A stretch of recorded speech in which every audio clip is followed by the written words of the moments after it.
Yo, what's going on? It's your boy Fat Man Jers. You already know, so let me just hear that shit one time. Let me see it one time in the comments. Jers! Man, you guys already know, you already know, you already know, you already know, you already know, you already know. So, anyway, let's get into this topic made by the Master Creature. Yo, mad respect to the Master Creature. Got mad love for him. He's always a good cat to fucking have around. Very intelligent motherfucker. Like I said, he is the fine wine to my tequila. He is the champagne to my Jaeger bomb.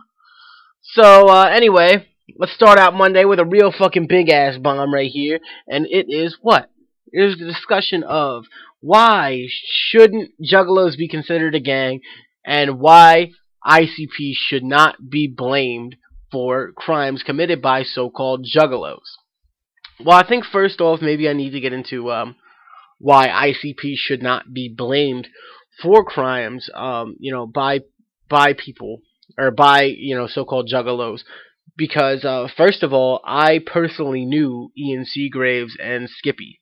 I don't remember the other guy's name. I just knew everybody called him Skippy. So I knew Ian and Skippy before they killed Michael Groucher. I want you guys to understand this. I knew both of these men. I talked to them. I've smoked blunts with them. I know these two kids. I knew their girlfriends. I knew who they were fucking. I knew who they were hanging out with. All of these people told me things, intimate things that only they would know. And Ian himself told me he's been in and out of psychiatric wards pretty much his entire life.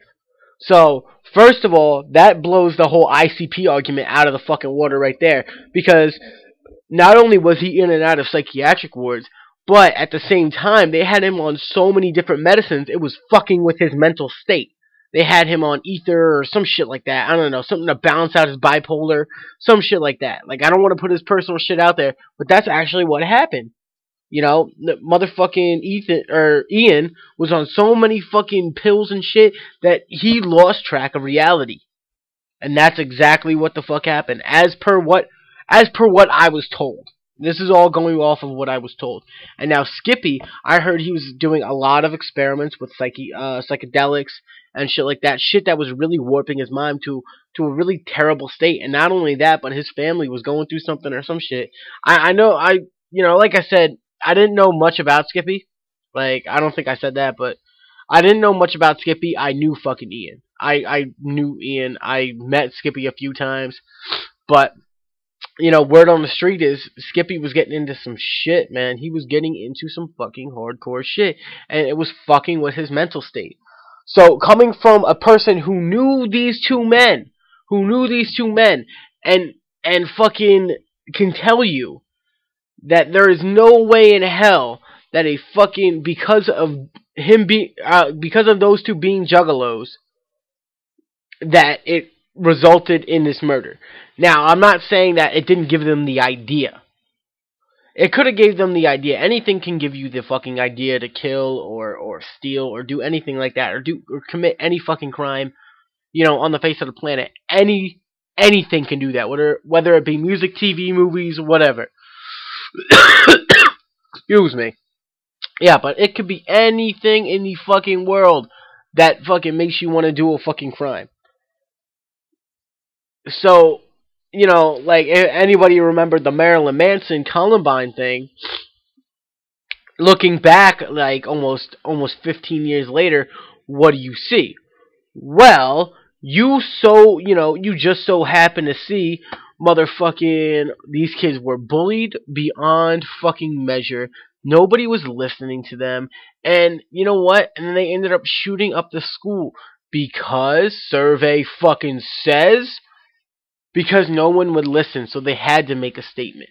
So maybe because nobody listened to Ian and Skippy, if they were saying something was wrong, or maybe they didn't say anything was wrong. Maybe they just went out and did it. I know they bragged about it, so I don't think anything was wrong. I know they bragged about it because fucking Ian's MySpace for the longest time said throat stabber, and they stabbed Michael Groucher in the throat. So,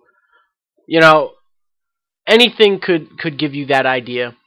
But ICP shouldn't be blamed because I know for a fact those two guys were mentally fucked up. They were prone to violence. That's exactly what it said on Ian's medical mental health sheet, which his girlfriend saw. and it said prone to violence. And he showed this to her before they even started dating. And she said fucking dated him anyway. Well, that could have been her, and I'm glad it wasn't. You know, so you can't blame ICP for two kids being mentally fucked up to begin with. You know, the music may have given them the idea, but it's the music didn't put the fucking knives in their hand. The music didn't push the knife into Michael Groucher. Those two did it. They knew what they were doing, so you know what? Fuck them both. That's my thought on that. Now, on the whole thing of why Juggalo shouldn't be a gang, well, that's kind of a different area for me because I was proven on a literal level. If anybody remembers Skinny Black's video about Juggalos are a gang, well, Juggalos by the definition are a gang. But I think this is why what we need to realize, or what people need to realize. Juggalos are not a heavily structured criminal organization like other gangs, like the Bloods, like the Crips, like the Latin Kings and shit. There is no ranking structure. There are no, we're not out there hustling every day. We're not out there selling guns. We're not out there trying to, rip people off or jump people every fucking day. Really, how I can best describe this is the greasers in the 50s. If you guys, the 50s and 40s, you had the greasers, in which they weren't, bad kids at all. They weren't, they weren't really anything. They were just a bunch of kids who latched onto each other over a common interest, and people just made them out to be so bad because, they would do the shit that they want to do. And that, that's kind of how Juggalos are. So I don't think we should be listed in the official gang category, but this subculture or this culture has a lot of different aspects to it that could look like a gang, and it is very, very hard to see. What we're in that gray area. I believe we're really in that fucking gray area, and we need to find a way to reach the more the lighter side, so people can actually see, oh, these kids aren't fucking assholes. They're actually they're not complete dickheads. They're alright, So anyway, that's your boy Fat Man Jersey. Just put my ideas out there, really. So anyway, I want y'all to know that I love y'all, and I have moved, so videos will be kind of The whole video process is kind of harder for me. So anyway, mad motherfucking wicked clown love. Peace.